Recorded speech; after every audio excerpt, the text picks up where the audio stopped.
दोस्तों, मैं स्मिता। स्वागत है मेरे हिंदी स्टोरी चैनल पे। तो आज की स्टोरी है जिंदगी का चश्मा। प्रीति की मम्मी उसे समझा रही थी, अभी भी समय है, अतुल से बोलो कि अपने डैडी से कहे कि अतुल के हिस्से की प्रॉपर्टी उसके नाम कर दे। प्रीति बोली, मम्मी यह अतुल से कैसे बोल सकती हूँ, वे अपने डैडी से बहुत प्यार करते हैं। प्रीति की मम्मी लगातार बोले जा रही थी, हाँ तभी तो अतुल को उल्लू बना रखा है। प्रीति बोली, मैं कुछ समझी नहीं। अरे तेरी अक्ल क्या घास चरने गई है? तेरे दे पर विपुल की पत्नी रूपा दूसरी बार माँ बनने वाली है। प्रीति ठंडे सांस भरते हुए बोली, हाँ वह तो है, मम्मी जी ने तो रूपा को मना लिया है कि वह अपना दूसरा बच्चा हमें दे देगी। प्रीति की मम्मी बोली, देवरानी पूरे घर पर राज करेगी, दूसरे का बच्चा क्या कभी अपना हुआ है? अतुल से बोलकर पहले प्रॉपर्टी अपने नाम करवा ले, फिर चाहे रूपा के दोनों बच्चे गोद ले लेना। प्रीति को दुनियादारी का ज्ञान बांटकर प्रीति की मम्मी तो वापस चली गई, मगर प्रीति का मन अशांत हो गया। जब शाम को अतुल घर आया तो देखा प्रीति बेमतलब टीवी को फटी फटी आंखों से देख रही है। उसने प्रीति से पूछा, क्या बात है प्रीति, इतनी उदास क्यों बैठी हो?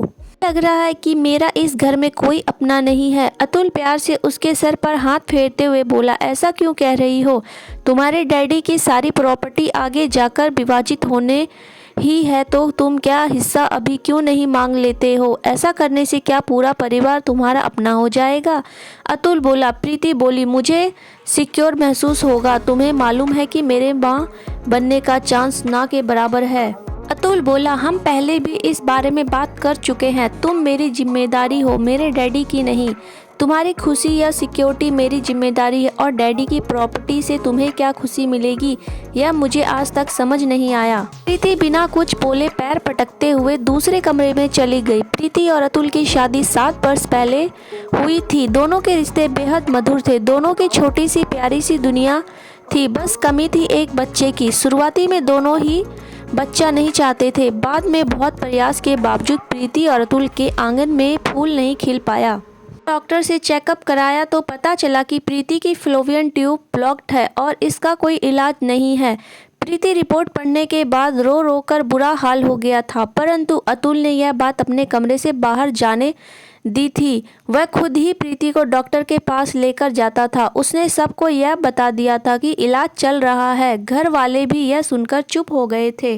प्रीति ने यह बात अपनी मम्मी को बताई तो उसकी मम्मी ने प्रीति के दिमाग में यह बात डाल दी कि बच्चे के बिना उसका और अतुल का घर में कोई महत्व नहीं रहेगा। ऐसा भी हो सकता है कि बच्चे के कारण अतुल का परिवार उसका दूसरा विवाह कर दे, इसलिए अच्छा होगा अतुल अपने हिस्से की प्रॉपर्टी अपने और प्रीति के नाम लिखवा ले।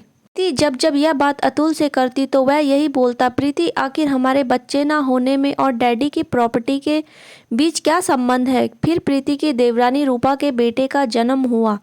पूरा घर हर्षित हो गया। रूपा को जब उसकी सास ने चंद्रहार दिया तो प्रीति का मन मायूस हो गया। उसे लगने लगा कि उसकी मम्मी ठीक कहती थी। अब वह रात दिन अतुल से एक ही बात बोलती रहती, मैं घर की बड़ी बहू हूँ। मम्मी ने चंद्रहार रूपा को क्यों दिया है? अतुल प्रीति को समझाता है, प्रीति जब कभी हमारे बच्चे होंगे तब मम्मी तुम्हें भी देगी।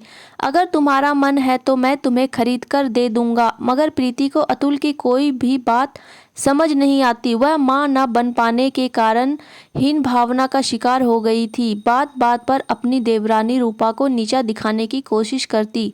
कभी प्रीति रूपा के मोटापे पर कटाक्ष करती तो कभी उसके झड़ते बालों पर उठी चिंता जाती। रूपा मन ही मन प्रीति को अपनी बड़ी बहन मानती थी, इसलिए जब अगली बार रूपा माँ बनने वाली थी तो उसने अपने आप ही अपना दूसरा बच्चा प्रीति को गोद देने के लिए बोल दिया था। प्रीति और अतुल को जब यह बात पता चली तो वे बेहद खुश हो गए। प्रीति अब रूपा का बहुत ध्यान रखने लगी थी। अतुल का पूरा परिवार बेहद खुश था। जब प्रीति अपने मायके गई तो उसकी मम्मी ने प्रीति के दिमाग में यह बात डाल दी कि यह उसकी देवरानी और सास की चाल है। जब प्रीति अपने मायके से वापस आई तो उसने बड़े प्यार से रूपा को बोल दिया, रूपा माँ से अधिक बच्चे का ध्यान कोई नहीं रख सकता है। अगर मेरे हिस्से में होगा तो मैं देर सवेर यह सुख प्राप्त करूंगी, मगर अपने बच्चे को तुम ही पालना। घर में किसी को प्रीति का यह बदला व्यवहार समझ नहीं आया, मगर किसी ने कुछ नहीं बोला। जब रूपा ने दूसरे बेटे को जन्म दिया तो प्रीति ने यह जीत पकड़ ली कि अतुल अपनी प्रॉपर्टी के लिए बात करे और अगर वह नहीं कर सकता तो वह अपने घर चली जाएगी।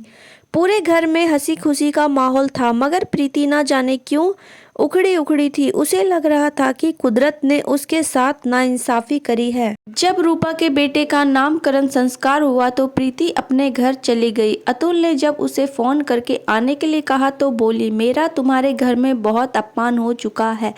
मैं माँ नहीं बन सकती हूँ तो क्या बड़ी बहू के सारे हक भी मुझसे नहीं मिलेंगे?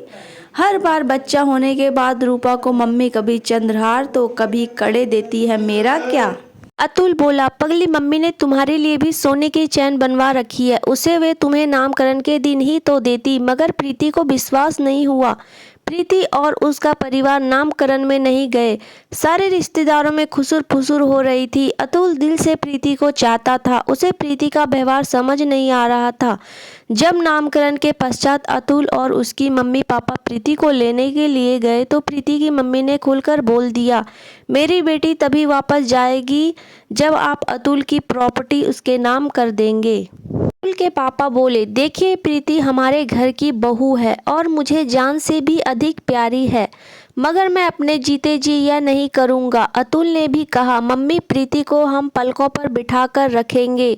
मगर प्रीति के परिवार के हिसाब से अतुल के परिवार की नीयत में खोट है, तभी वे प्रीति के नाम कुछ नहीं कर रहे हैं, क्योंकि वे सारी प्रॉपर्टी पीपुल के बच्चों के नाम करना चाहते हैं। अतुल और उसके परिवार ने बहुत कोशिश करी, मगर प्रीति टस से मस नहीं हुई।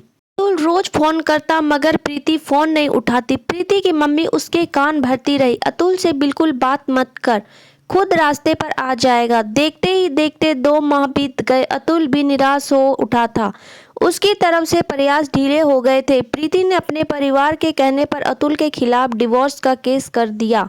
अतुल को जब पेपर मिले तो उसमें जो अपेक्षा रखे थे उन्हें पढ़कर अतुल के पैरों तले की जमीन खिसक गई। प्रतीक के वकील ने लिखा हुआ था कि अतुल प्रीति को मां बनने का सुख नहीं दे सकता, इसलिए वह तलाक लेना चाहती है। जो बात अब तक प्रीति और अतुल के बीच थी वह अब सबके सामने उजागर हो गई थी। अतुल के मन में से प्रीति हमेशा के लिए उतर गई थी, मगर अतुल को प्रीति की मेडिकल रिपोर्ट्स कोर्ट में नहीं दिखाई थी और चुपचाप तलाक के कागजों पर हस्ताक्षर कर दिए थे। प्रीति को जितनी एलिमनी चाहिए थी वह प्रीति को यह सपने में भान नहीं था कि अतुल ऐसा कुछ करेगा। उसे पक्का विश्वास था कि अतुल उसके पास आकर बात करेगा। प्रीति और अतुल का तलाक हो गया। अतुल ने उस दिन के बाद मुड़कर प्रीति की तरफ नहीं देखा। उसे समझ आ गया था कि प्रीति बेहद लालची किस्म की लड़की है। प्रीति ने नौकरी के लिए हाथ पैर मारने शुरू कर दिए। वहीं अतुल के घर वाले उसका विवाह दोबारा करने की कोशिश करने लगे। प्रीति को जल्द ही एक छोटी सी कंपनी में नौकरी लग गई।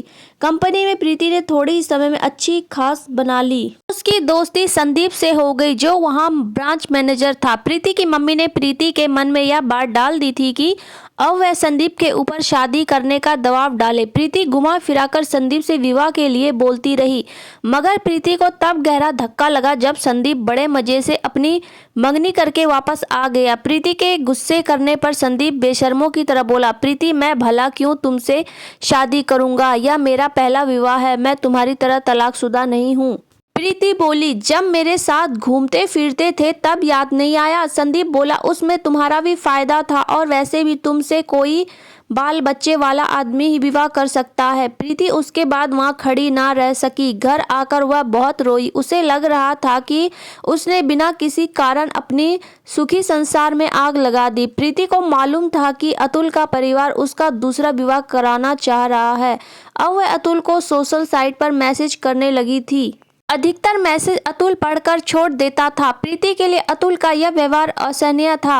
अब अतुल को मर्फी कॉल करने लगी थी। अतुल ने आरंभ में 1-2 बार फोन उठाकर प्रीति को समझाया भी, मगर बाद में प्रीति को लगा कि अतुल ने प्रीति का नंबर ही ब्लॉक कर दिया। प्रीति अब सारा दोष अपनी मम्मी को देने लगी थी। शुरू में तो प्रीति की मम्मी चुप रही, पर बाद में उसने भी पूरा दोषारोपण प्रीति के ऊपर डाल दिया। तुम अतुल के साथ रहती थी ना कि मैं, अगर अतुल से इतना ही प्यार है तो कोशिश करो, अतुल हो सकता है वापस आ जाएगा। तभी प्रीति को मालूम चला कि अतुल का दूसरा विवाह होने वाला है। उसकी दूसरी पत्नी का नाम शालिनी है।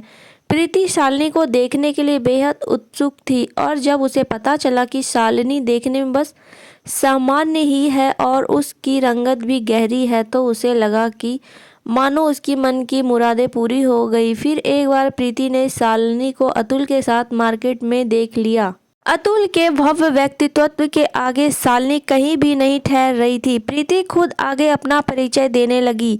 प्रीति को लगा शालिनी उसकी खूबसूरती को देखकर हीन भावना से भर उठेगी, मगर ऐसा कुछ नहीं हुआ। शालिनी ने बस सौम्यता से कहा, आपके बारे में बहुत कुछ सुना है। प्रीति तिरछी नजरों से अतुल की तरफ देख रही थी, मगर यह देखकर उसे बेहद निराशा हुई जब उसने देखा कि अतुल की नज़र बस शालिनी पर टिकी हुई है। प्रीति गई तो थी शालिनी को नीचा दिखाने, पर खुद ही हीन भावना का शिकार होकर लौटी। प्रीति हर संभव कोशिश करती अतुल को अपनी ओर खींचने की, मगर उसे कामयाबी नहीं मिली। अतुल का एक दिन प्रीति के पास फोन आया। उसने प्रीति को लंच के लिए बुलाया था। प्रीति मन ही मन मुस्कुरा उठी थी। जब प्रीति पहुंची तो अतुल पहले से ही वहां बैठा था। प्रीति के साथ पहले अतुल इधर उधर की बात करता रहा और फिर उसकी पसंद का लंच मंगवाया। प्रीति लंच के बाद बोली, अतुल तुम भी नहीं भूले हो ना मुझे अभी तक? फिर जब पत्नी शालिनी जैसी हो तो मैं समझ सकती हूँ। अतुल हंसते हुए बोला, तुम सही कह रही हो, मेरी पत्नी शालिनी जैसी सच में कोई नहीं है। उसी ने मुझे यहाँ भेजा है। तुम्हारे जन रात दिन के मैसेज और कॉल सब कुछ शालिनी को पता है। मेरे से अलग होने का फैसला तुम्हारा था। मैं आगे बढ़ गया हूँ प्रीति, जल्द ही शालिनी माँ बनने वाली है। मैं नहीं चाहता कि मेरी पत्नी इस हालत में कोई स्ट्रेस ले। प्रीति धीमे से बोली, मेरा क्या अतुल, आगे बढ़ो और जिंदगी के माने समझ अपने फैसले खुद करो। किसी और के एडवाइस पर अपनी ज़िंदगी के फैसले नहीं लेते। अपनी ज़िंदगी को अपने चश्मे से देखो। किसी और के चश्मे से देख कर ही तुम आज इस मोड़ पर खड़ी हो। अतुल को जाते हुए देखकर प्रीति को ऐसा लग रहा था कि शायद अब जिंदगी को अपने नज़रिए के चश्मे से देखने का समय आ गया है। तो गाइस कहानी यही ख़त्म होती है।